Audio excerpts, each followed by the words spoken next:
guys আজি আহি গ'লো লখিমপুৰ শ্বুটিং আৰু ভিডিঅ' পৰা আজি কি শ্বুটিং আছে আমাৰ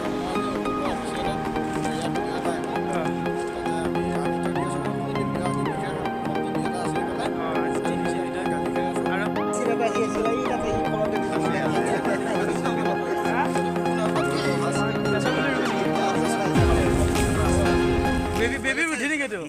গাছ বুলি ৰোৱাটো মৃদুলে কিন্তু সঁচাকৈ বহুত কষ্ট কৰে এতিয়া গোবৰ বুটলি আছে মই ক'লো চি তাৰপিছত আকৌ ভাবিলোঁ যে চি নহয়